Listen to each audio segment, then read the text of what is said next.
أنت الرحمن يا الله، أنت الرحيم يا الله، أنت السلام يا الله، أنت العزيز يا الله، أنت القدوس يا الله، أنت الجبار يا الله. ولله الأسماء الحسنى فادعوه بها. نحمده ونصلي على رسوله الكريم، أما بعد فأعوذ بالله من الشيطان الرجيم، بسم الله الرحمن الرحيم، رب اشرح لي صدري ويسر لي أمري واحلل عقدة من لساني يفقهوا قولي. ناظرین، پروگرام اللہ کے خوبصورت نام کے ساتھ آپ کی خدمت میں حاضر ہیں. آج ہم انشاءاللہ اللہ سبحانہ وتعالی کے نام المصور پہ بات کریں گے. المصور کا معنی ہے صورت بنانے والا، شکل دینے والا. اللہ سبحانہ وتعالی المصور ہے. اس نے کروڑوں، اربوں اور کھربوں صورتیں بنائی، اور پھر ایک صورت دوسری صورت سے بالکل مختلف. کوئی دو صورتیں بھی ایک دوسرے سے مکمل طور پر مشابہ نہیں.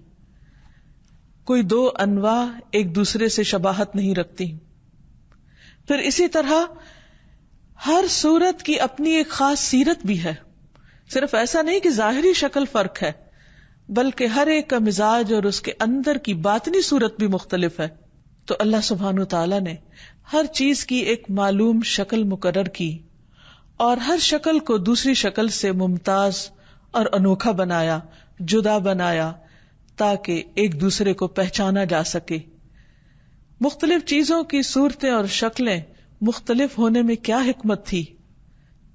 اس کی وجہ یہ ہے جو ہماری سمجھ میں آتی ہے کہ اللہ سبحانہ وتعالی نے ہر چیز کو ایک جداگانہ تشخص دیا، ہر چیز کو ایک خاص مقصد کے لیے پیدا کیا. اس کی ایک خاص ضرورت تھی، اور اس ضرورت کو پورا کرنے کے لیے اس کو جو خصوصیات عطا کی، اس کے مطابق ہی اس کی ظاہری شکل بھی بنائی. اور وہ بہت ہی بہترین اور بہت ہی حکمت کے تقاضے کے تحت ہے.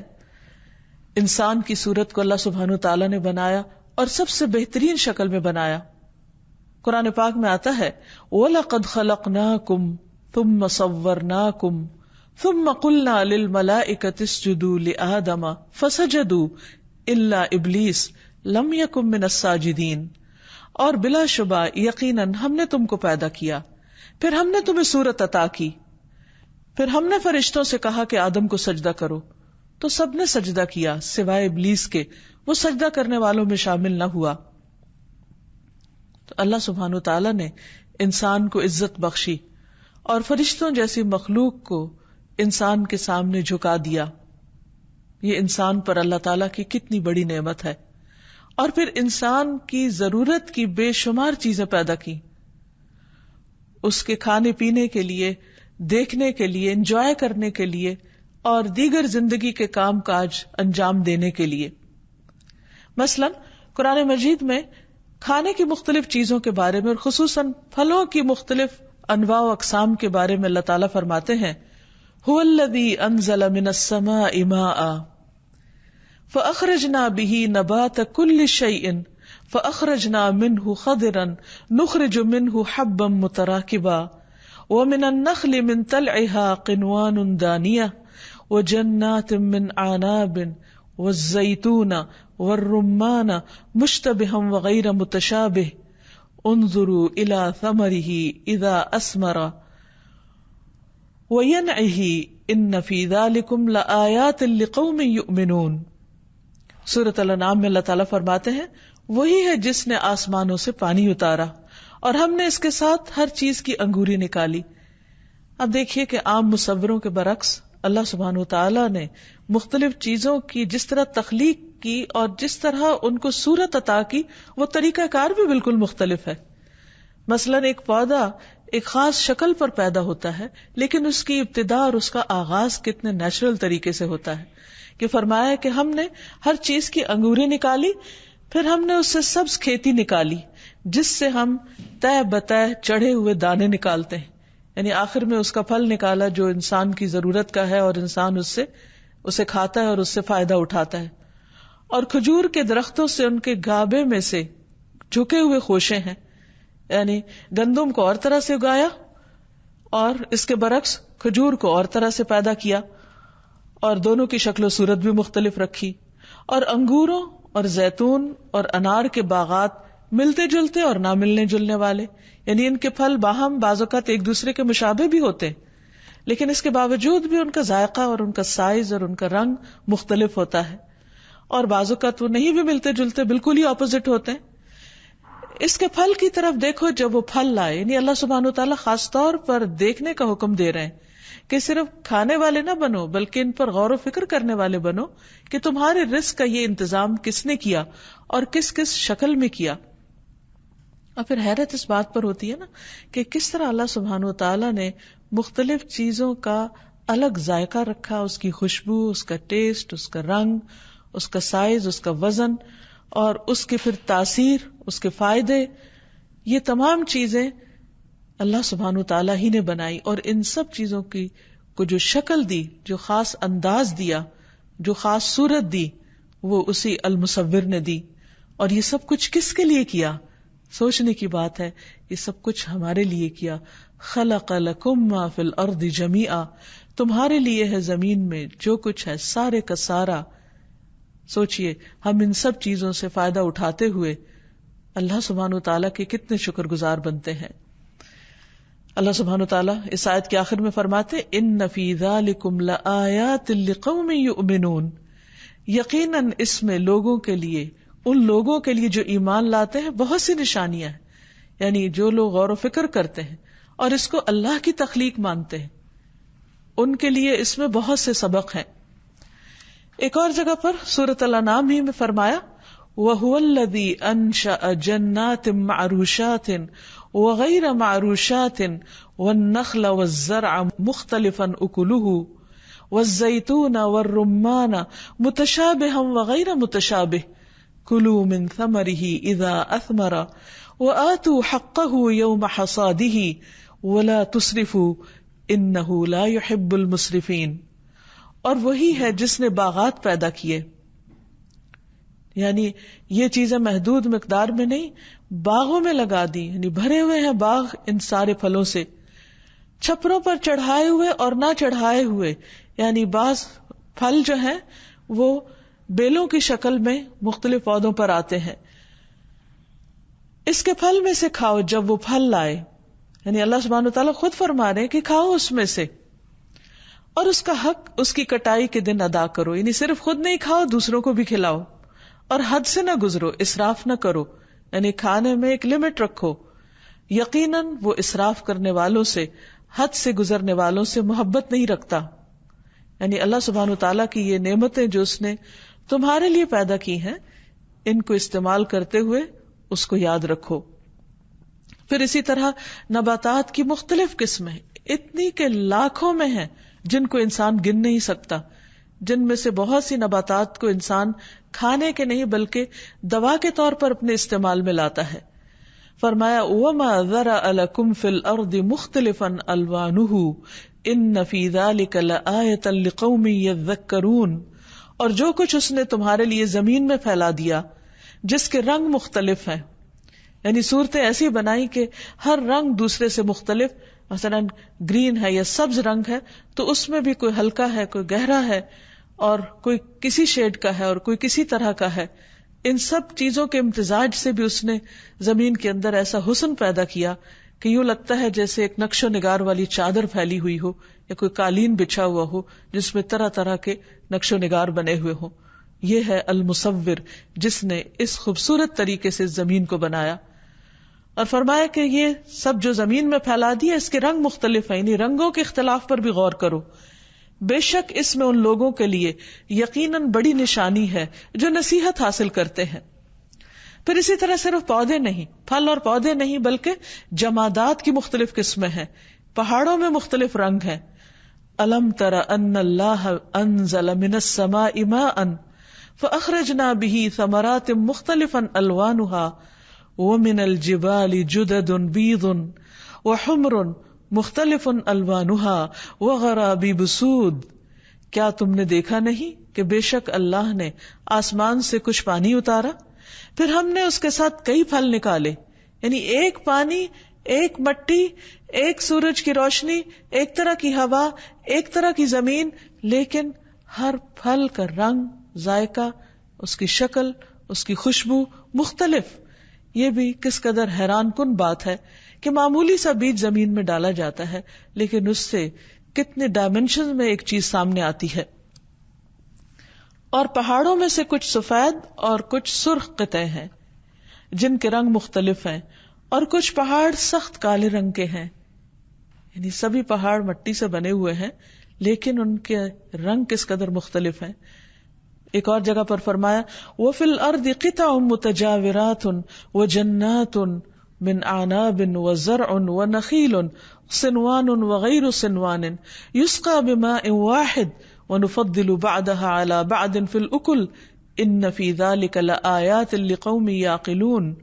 اور زمین میں ایک دوسرے سے ملے ہوئے مختلف ٹکڑے ہیں، یعنی زمین کی مٹی کے رنگ بھی مختلف ہیں، اور انگوروں کے باغ اور کھیتی اور کھجور کے درخت کئی تنوں والے اور ایک تنے والے، یعنی بعض اوقات ایک جگہ سے ایک تنے کا درخت نکلتا ہے اور بعض اوقات اسی جگہ سے ایک نہیں 2 3 تک بھی، جنہیں ایک ہی پانی سے سیراب کیا جاتا ہے.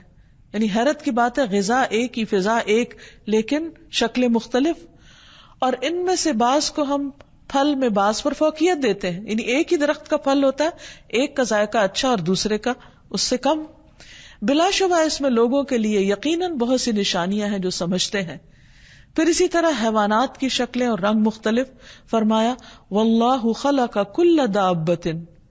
کل دابۃ من ماء فمنهم من يمشي على بطنه ومنهم من يمشي على رجلين ومنهم من يمشي على 4 يخلق الله ما يشاء ان الله على كل شيء قدير. اور اللہ نے ہر چلنے والا جاندار ایک قسم کے پانی سے پیدا کیا، یعنی سب کی اصل ایک ہے لیکن شکلیں مختلف. پھر ان میں سے کوئی وہ ہے جو اپنے پیٹ پہ چلتا ہے، یعنی رینگ کے چلتے ہیں جیسے سانپ وغیرہ، اور ان میں سے کوئی وہ ہے جو 2 پاؤں پہ چلتا ہے، اور ان میں سے کوئی وہ ہے جو 4 پہ چلتا ہے. اللہ پیدا کرتا ہے جو چاہتا ہے، یقیناً اللہ ہر چیز پر خوب قادر ہے. اسی طرح اللہ سبحانہ وتعالی نے انسانوں کے رنگ، اخلاق، طبیعتیں اور مزاج بھی مختلف بنائے. رسول اللہ صلی اللہ علیہ وسلم نے فرمایا اللہ تعالیٰ نے آدم کو ایک مٹھی مٹی سے پیدا کیا جسے ساری زمین سے جمع فرمایا، یعنی ہر جگہ سے لی وہ مٹی. بس بنی آدم زمین کی مٹی کے لحاظ سے ہیں، ان میں سے کوئی سرخ ہے اور کوئی سفید، کوئی سیاہ ہے اور کوئی درمیانہ، کوئی نرم خو ہے تو کوئی سخت طبیعت، اور کوئی بری طبیعت کا مالک ہے تو کوئی اچھی طبیعت کا مالک. لیکن اللہ سبحانہ تعالیٰ نے انسان کو باقی تمام مخلوق سے افضل بنایا، احسن تقویم، بہترین شکل اور بہترین حالت پر بنایا. سورۃ غافر میں اللہ تعالیٰ فرماتے ہیں اللہ الذی جعل لکم الارض قرارا والسماء بناء وصورکم فاحسن صورکم. اللہ وہ ہے جس نے تمہارے لیے زمین کو رہنے کی جگہ اور آسمان کو چھت بنایا اور تمہاری صورت بنائی تو تمہاری صورتیں اچھی بنائی. یعنی آپ دیکھیے کہ اگر کسی بھی انسان کو اپنی شکل و صورت پر کوئی اعتراض ہو تو وہ کسی بھی جانور سے اپنے آپ کو کمپیئر کر کے دیکھ لے. مثلا چمپینزی ہے یا بندر ہے جو انسانوں سے نسبتاً قریب ہوتی ہیں جن کی شکلیں، تو انسان اپنی صورت پر الحمدللہ پکار اٹھے گا اور اللہ تعالیٰ کا شکر ادا کرے گا. اللہ سبحانہ تعالیٰ نے کتنے مناسب متناسب انداز میں سب کچھ بنایا. مثلا چہرے کے اوپر آپ دیکھیں کہ اگر 2 آنکھیں بنائی تو ان دونوں کا سائز کتنا مناسب رکھا. پھر اسی طرح کان اور ان کے درمیان کتنی ہم آہنگی پیدا کی، باہم کوآرڈینیشن بھی رکھی. پھر اسی طرح انسان کے ہونٹ، دانت، بال، ناخن، ہاتھ، پاؤں، انگلیاں، ایک ایک چیز اللہ سبحانہ تعالیٰ نے بہترین حالت میں پیدا کی. اللہ تعالیٰ فرماتے ہیں یا ایھا الانسان ما غرک بربک الکریم الذی خلقک فسواک فعدلک فی ای صورت ما شاء رکبک. اے انسان، تجھے تیرے نہایت کرم والے رب کے متعلق کس چیز نے دھوکہ دیا ہے؟ جس نے تجھے پیدا کیا، پھر تجھے درست کیا، پھر تجھے برابر کیا، اور جس صورت میں بھی اس نے چاہا تجھے جوڑ دیا. اس سے ایک بات اور پتہ چلتی ہے کہ انسان کی اپنی شکل و صورت اس کی اپنی بنائی ہوئی نہیں اور اس کا اپنا عمل دخل اس میں نہیں ہے. یہ اللہ سبحانہ و تعالیٰ کی تقسیم ہے کہ اس نے جس کو جس شکل میں چاہا ڈھال کے دنیا میں بھیج دیا. اس لیے ہمیں کسی دوسرے کی شکل و صورت پر کوئی اعتراض بھی نہیں ہونا چاہیے، اور شکل و صورت اور رنگ کی بنا پر کسی کے ساتھ کوئی ڈسکریمنیشن بھی نہیں ہونی چاہیے، کوئی ریشزم نہیں ہونا چاہیے، کیونکہ اللہ نے جس کو چاہا کالا پیدا کیا، جس کو چاہا گورا پیدا کیا. انسانوں کے اپنے بس کی بات نہیں تھی کہ وہ کسی خاص رنگ یا نسل میں پیدا ہوتے، اور یہ بھی نہیں اللہ تعالیٰ نے رکھا کہ کسی ایک رنگ کو دوسرے پر کوئی فوقیت دی ہو. اللہ سبحانہ و تعالیٰ کے ہاں کسی کی بھی زیادہ عزت اس کے تقوی کی وجہ سے کہ اس کے دل میں خدا کا خوف کتنا ہے. پھر آپ دیکھیے کہ جس رب نے یہ سب کچھ بنایا ہے اس کا شکر ادا کرنے کی ضرورت ہے، ورنہ وہ رب چاہے تو ان چہروں کو بگاڑ بھی سکتا ہے. اور ماضی میں ایسا ہوا جس کا ذکر قرآن مجید میں ملتا ہے کہ بعض قومیں ایسی تھیں جنہوں نے اللہ سبحانہ وتعالیٰ کے احکامات کو نہیں مانا، تو اللہ تعالیٰ نے ان کی صورتوں کو مسخ کر دیا. سورۃ الاعراف میں اللہ تعالیٰ فرماتے ہیں فَلَمَّا عَتَوْا عَمَّا نُهُوا عَنْهُ قُلْنَا لَهُمْ كُونُوا قِرَدَةً خَاسِئِينَ. پھر جب وہ اس بات میں حد سے بڑھ گئے، یعنی اللہ کی خوب نافرمانیاں کرنے لگے اور وہ کرنے لگے جس سے انہیں منع کیا گیا تھا، تو ہم نے ان سے کہا کہ بندر بن جاؤ، ذلیل، دھتکارے ہوئے. اور یہ انسان کے لیے عبرت کا مقام ہے. پھر اسی طرح حرام کاموں کے مرتکب کی شکل مسخ کرنے کا بھی آتا ہے. پھر نماز میں امام سے پہل کرنے والے کی شکل کے بگڑنے کے بارے میں ایک حدیث آتی ہے. نبی صلی اللہ علیہ وسلم نے فرمایا، کیا تم میں وہ شخص جو رکوع یا سجدے میں امام سے پہلے سر اٹھا لیتا ہے اس بات سے نہیں ڈرتا کہ کہیں اللہ اس کا سر گدھے کی سر کی طرح نہ بنا دے یا اس کی صورت کو گدھے کی صورت بنا دے؟ یعنی ایسے انسان کے اندر عقل نہیں، وہ گدھے جیسا کام کرتا ہے، تو کہیں ایسا نہ ہو کہ اس کی ظاہری صورت جو ہے وہ بھی ویسی ہو جائے. پھر اسی طرح قیامت کے دن بھی اللہ سبحانہ وتعالیٰ کئی لوگوں کی شکلیں بدل ڈالے گا. جیسے ابراہیم علیہ السلام کے والد کے بارے میں آتا ہے، کیونکہ انہوں نے دعا کی تھی کہ اللہ اس معاملے میں مجھے رسوا نہ کرنا، تو ان کے والد کی اصل شکل بدل دی جائے گی اور بجو کی شکل میں ان کو جہنم میں پھینکا جائے گا. اب یہ ہے کہ جب انسان کو اللہ سبحانہ وتعالیٰ کے المصور ہونے پر ایمان ہو جائے، اس کی معرفت ہو جائے، اور جس چیز کی طرف بھی دیکھے، خواہ وہ انسان ہو یا حیوان ہو یا پھول ہو یا پتا ہو یا کوئی تتلی ہو یا پرندہ ہو یا کوئی جانور ہو، کسی بھی چیز کی طرف جب دیکھے تو ہونا یہ چاہیے کہ اسے دیکھ کر اسے اللہ کی یاد آئے، اللہ کی پہچان آئے، اور اس کی قدرت اور اس کی نشانیوں کا اس کے دل میں گہرا احساس ہو، اور پھر اس نام کے ساتھ اس کو پکارے اور اس کا شکر ادا کرے. رسول اللہ صلی اللہ علیہ وسلم جب سجدہ کرتے تو یہ دعا فرماتے، اللہم لک سجدت وبک آمنت ولک اسلمت سجد وجہی للذی خلقہ وصورہ وشق سمعہ وبصرہ تبارک اللہ احسن الخالقین. اے اللہ، میں نے تیرے لیے سجدہ کیا، تجھی پر ایمان لایا، میں تیرا فرما بردار ہوں. میرا چہرہ اس ذات کو سجدہ کر رہا ہے جس نے اسے پیدا کیا اور اس کی صورت بنائی. یعنی جب بھی ہم اپنی شکل دیکھیں تو اللہ کا شکر ادا کریں کہ اللہ تیرا شکر ہے کہ تو نے ہمیں ایک احسن شکل پر پیدا کیا. اور پھر اس کے شکرانے کے طور پر جب سجدہ کریں تو یہ دعا پڑھیں کہ شکر ہے اس رب کا کہ جس نے اس کو بہترین شکل پہ پیدا کیا اور اس کی صورت بنائی اور اس کے کانوں اور اس کی آنکھوں کو تراش کر بنایا، یعنی بہترین شکل میں. برکتوں والا ہے اللہ اور سب سے اچھا پیدا کرنے والا. اسی طرح ہمیں پورے اخلاص کے ساتھ اللہ سبحانہ وتعالیٰ کی طرف اپنے چہرے کو متوجہ کرنا چاہیے، نماز کی حالت میں خصوصاً. رسول اللہ صلی اللہ علیہ وسلم جب نماز کے لیے کھڑے ہوتے تو یوں فرماتے، وجہت وجہی للذی فطر السماوات والارض حنیفا وما انا من المشرکین ان صلاتی ونسکی ومحیای ومماتی للہ رب العالمین لا شریک لہ وبذالک امرت وانا اول المسلمین. میں اپنا رخ اس ذات کی طرف کرتا نہیں، یہ چہرہ جو اللہ نے مجھے دیا میں اسی کی طرف کرتا ہوں جس نے مجھے سب عطا کیا، جس نے آسمانوں اور زمین کو ٹھیک ٹھیک پیدا کیا، اور میں شریک کرنے والوں میں سے نہیں ہوں. یعنی اللہ کے ساتھ کسی کو شریک نہیں ٹھہراتا. بے شک میری نماز اور میری قربانی، میرا جینا اور میرا مرنا سب اللہ رب العالمین کے لیے ہے جس کا کوئی شریک نہیں. مجھے اسی کا حکم دیا گیا اور میں فرما برداروں میں سے ہوں، یعنی اسی رب کا اطاعت گزار ہوں، فرما بردار ہوں.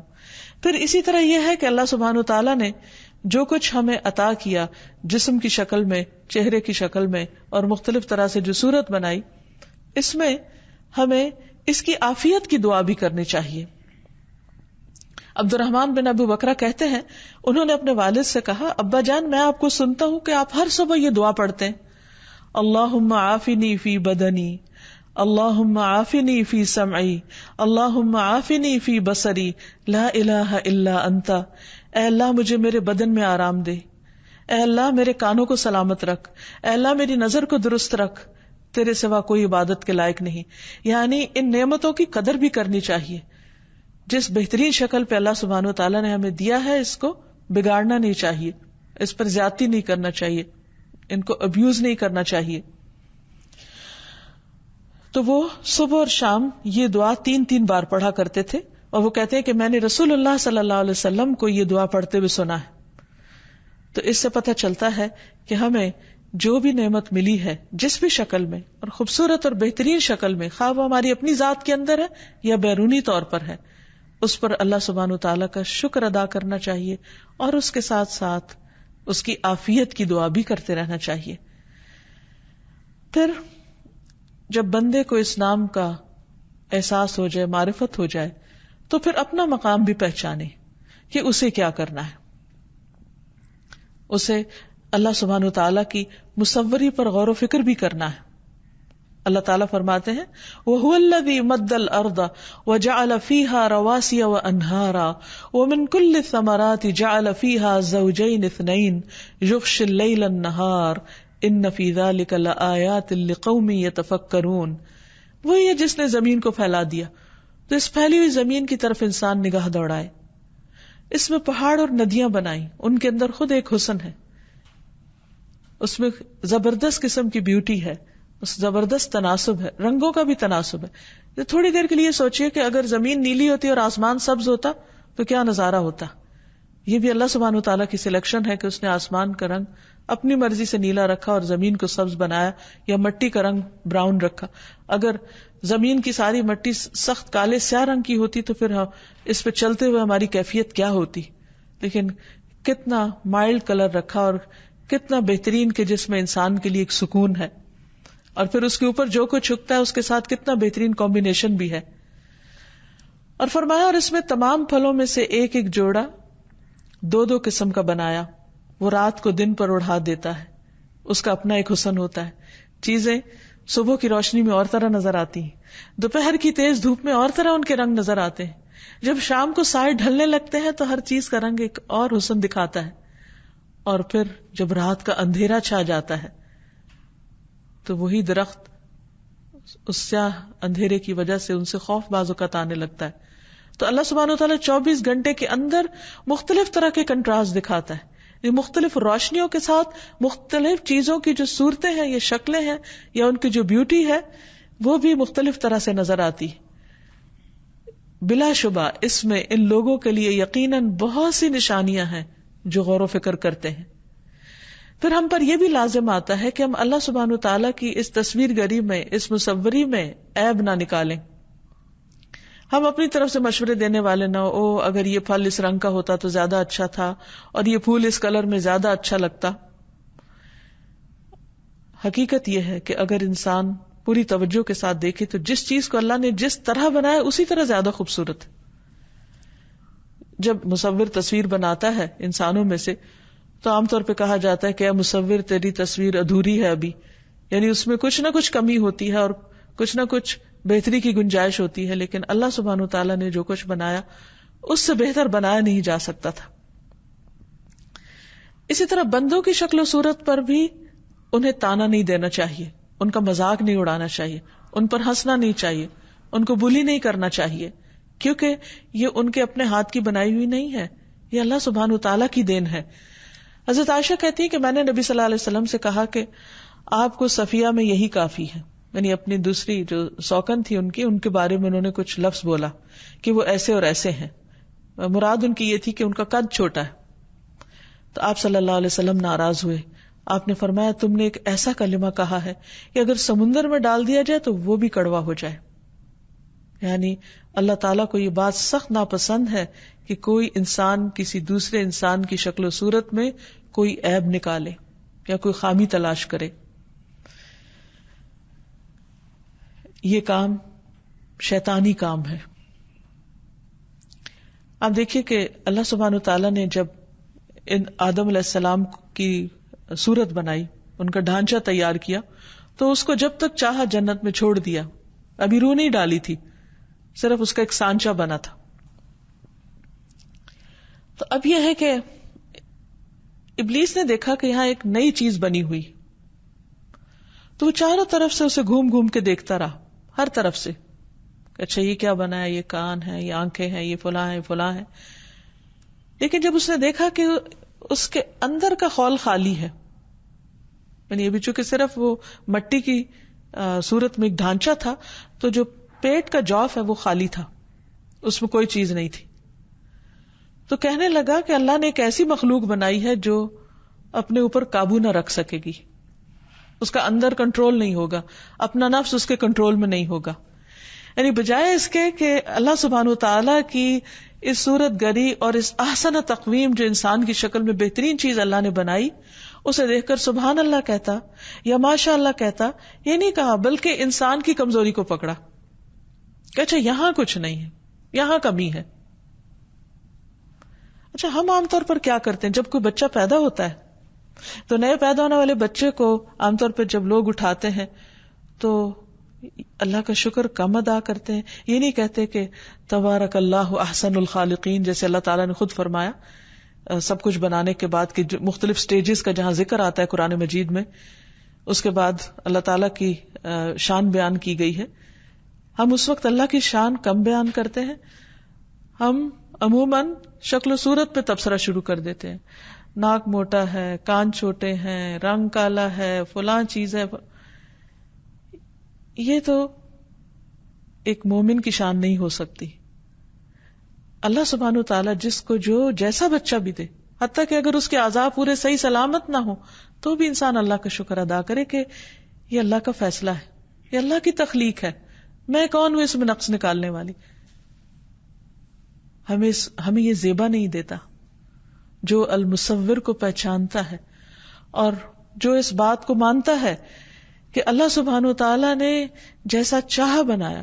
هو الذی یصورکم فی الارحام کیف یشاء, وہی ہے جو ماں کے رحم میں, ماں کے پیٹ میں تمہاری صورتیں بناتا ہے جیسے وہ چاہتا ہے, اس میں کسی کا کوئی اختیار اور دخل نہیں. تو اس لیے جو کچھ سامنے آئے اس کو خوشی سے قبول کریں اور اللہ کی تعریف بیان کریں کہ یہ میرے رب نے بنایا. دوسری طرف ایک اور چیز جس کا خیال رکھنا ضروری ہے وہ یہ کہ اللہ سبحانہ وتعالیٰ نے اپنی اس صفت میں کسی اور کو شریک نہیں کیا, لہذا اس نے جاندار چیزوں کی تصویر بنانے سے منع کیا. یعنی ہیومن بینگز کی تصویریں یا جانوروں کی جس کے اندر بھی روح ہے اس کی تصویر نہ بنائی جائے یا مکمل شکل میں ہو بہو نہ بنائی جائے. رسول اللہ صلی اللہ علیہ وسلم نے فرمایا جو کوئی تصویر بنائے گا اسے مکلف کیا جائے گا, یعنی اسے اس بات کو کہا جائے گا کہ وہ اس میں روح بھی ڈالے جو وہ نہیں کر سکے گا. حقیقت یہ ہے کہ انسان تو ایک مکھی بنانے پر بھی قادر نہیں ہے. اللہ تعالیٰ فرماتے ہیں یا ایھا الناس, اے لوگو, ضرب مثل, ایک مثال بیان کی جا رہی ہے, فاستمعوا لہ, اسے غور سے سنو. ان الذین تدعون من دون اللہ, جن ہستیوں کو تم اللہ کو چھوڑ کے پکارتے ہو, یعنی جن کو تم خدا سمجھے بیٹھے ہو, جن کے پاس اپنی حاجتیں لے کر جاتے ہو, لن یخلقوا ذبابا, انہوں نے تو ایک مکھی بھی نہیں بنائی, اور بڑی بڑی چیزیں پیدا کرنا تو دور کی بات. وَلَوِ اجْتَمَعُوا لَهُ, خواہ وہ سارے اس کے لیے اکٹھے ہو جائیں. اور ان کی حالت تو یہ ہے کہ وَإِن يَسْلُبْهُمُ الذُّبَابُ شَيْئًا, اگر مکھی ان سے کچھ چھین کے لے جائے, لا یستنقذوہ من، وہ اسے چھڑا بھی نہیں سکتے. یہ کہا یہ جاتا ہے کہ مکھی جس چیز سے بیٹھتی ہے جو بھی منہ میں لیتی ہے اسی وقت اس کو ڈائجسٹ کر لیتی. جب وہ چیز ڈائجسٹ ہو جاتی ہے تو انسان اسے واپس کہاں سے نکالے گا. ضعف الطالب والمطلوب وما قدر اللہ حق قدرہ ان اللہ لقوی عزیز. کمزور ہے مانگنے والا اور وہ بھی جس سے مانگا گیا، انہوں نے اللہ کی قدر نہیں کی جو اس کی قدر کا حق ہے، بے شک اللہ بہت قوت والا سب پر غالب ہے. پھر اسی طرح اس چیز سے منع کیوں کیا گیا ہے کہ انسان کسی جاندار کی تصویر نہ بنائے؟ کیونکہ یہ اللہ سبحانہ وتعالی کی تصویر گری کی مشابہت اختیار کرنا ہے. حضرت عائشہ کہتی ہیں کہ ایک مرتبہ میں نے اپنے گھر کے دروازے پہ ایک پردہ لٹکا دیا جس پر کچھ تصویریں بنی ہوئی تھی. نبی صلی اللہ علیہ وسلم میرے ہاں تشریف لائے تو اسے دیکھ کر آپ نے اپنے ہاتھ سے اس پردے کے ٹکڑے کر دیے. پھر فرمایا اللہ کے نزدیک قیامت کے دن سب سے زیادہ سخت عذاب ان لوگوں کو ہوگا جو اللہ تعالی کی تخلیق میں مشابہت اختیار کرتے ہیں. یعنی اس چیز سے منع کیا گیا ہے، خصوصاً وہ تصاویر اور وہ مجسمے جو عبادت کی غرض سے بنائے گئے ہوں.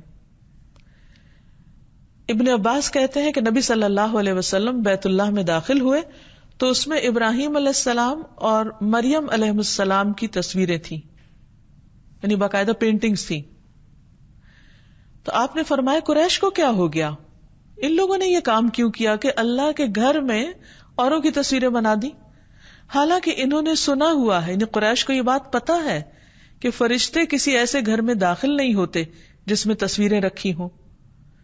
یہ ابراہیم علیہ السلام کی تصویر ہے اور وہ بھی پانسا پھینکتے ہوئے، یعنی ایک پیغمبر کو وہ کام کرتے ہوئے دکھایا جو اس نے زندگی بھر کبھی نہیں کیا.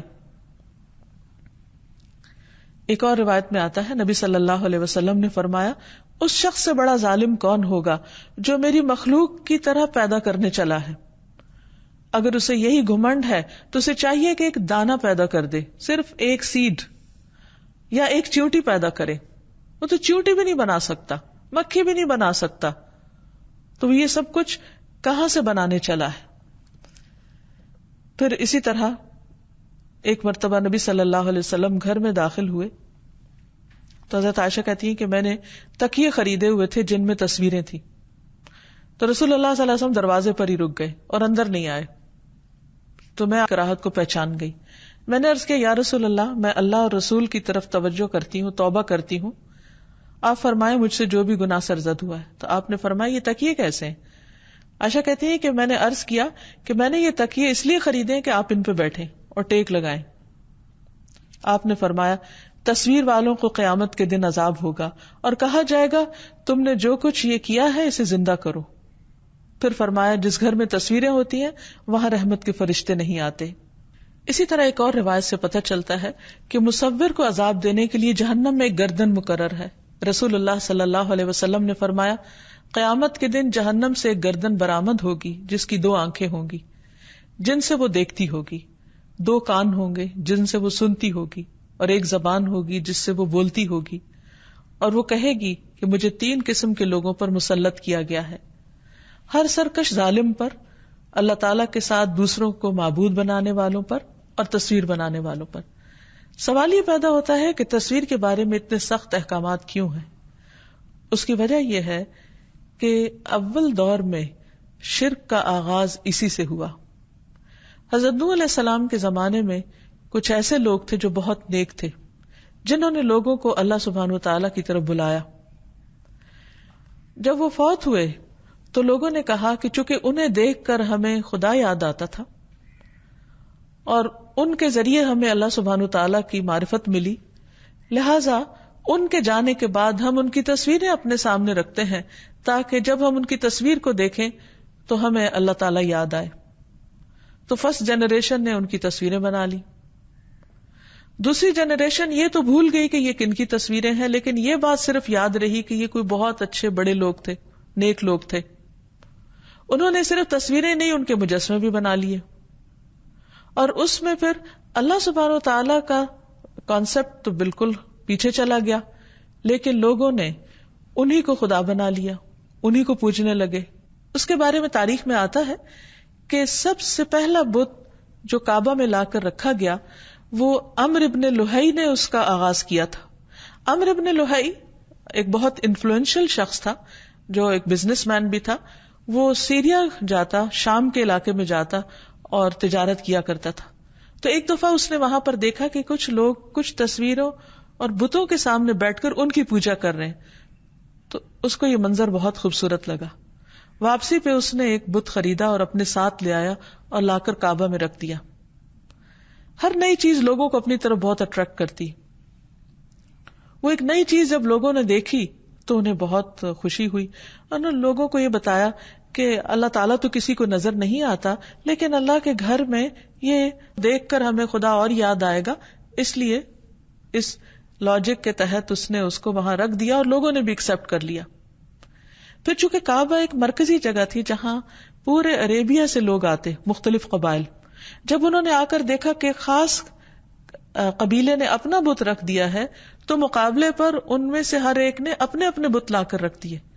اور یہاں سے شرک کا آغاز جب ہوا تو وہ ہر طرف پھیل گیا.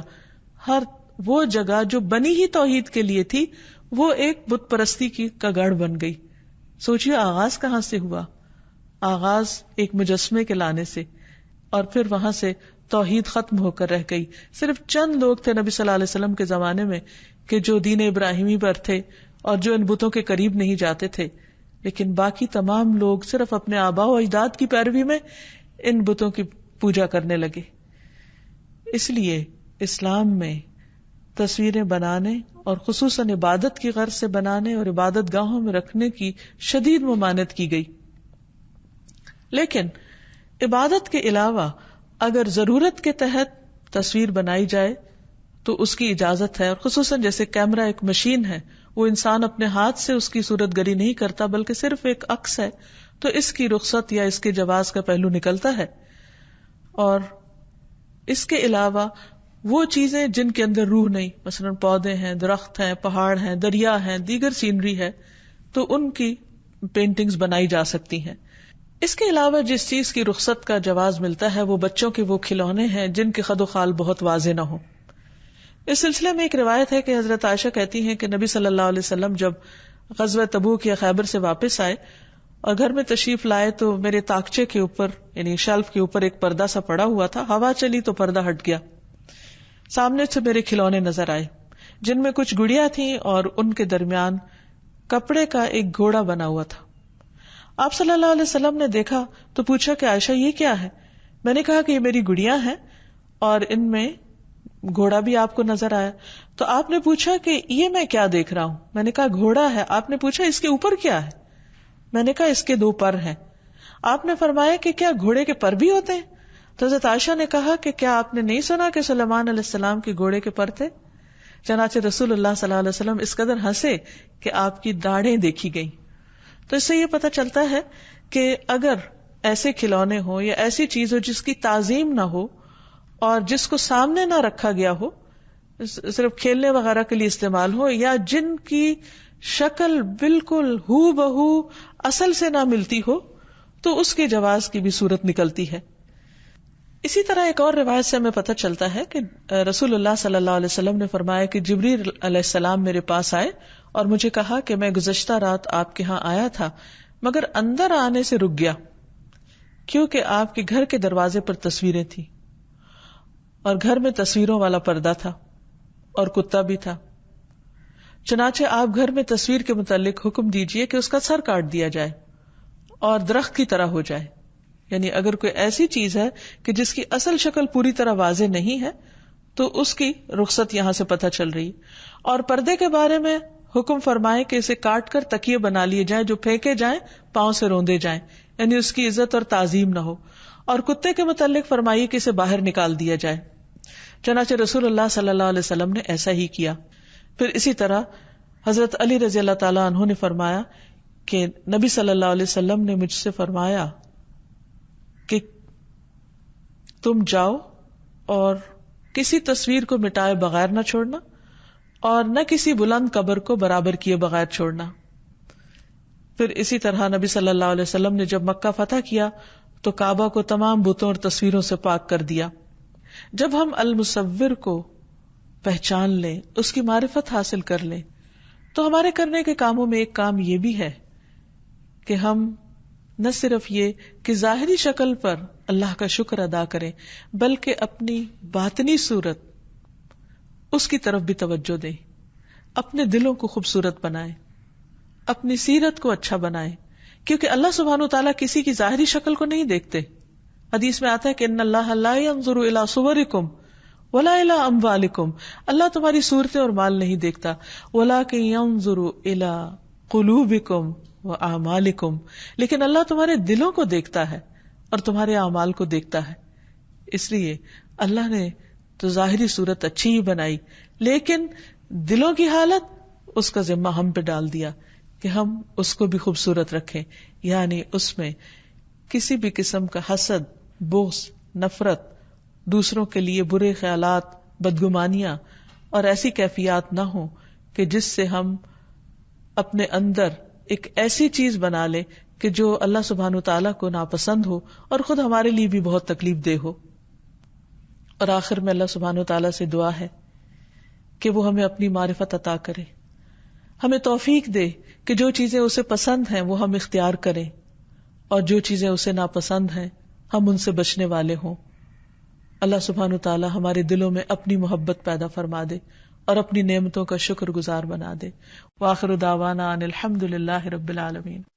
أنت القاهر يا الله، أنت الحسيب يا الله، أنت الشافي يا الله، أنت المبين يا الله، أنت الوكيل يا الله، أنت القيوم يا الله، أنت المتين يا الله، أنت السبوح يا الله.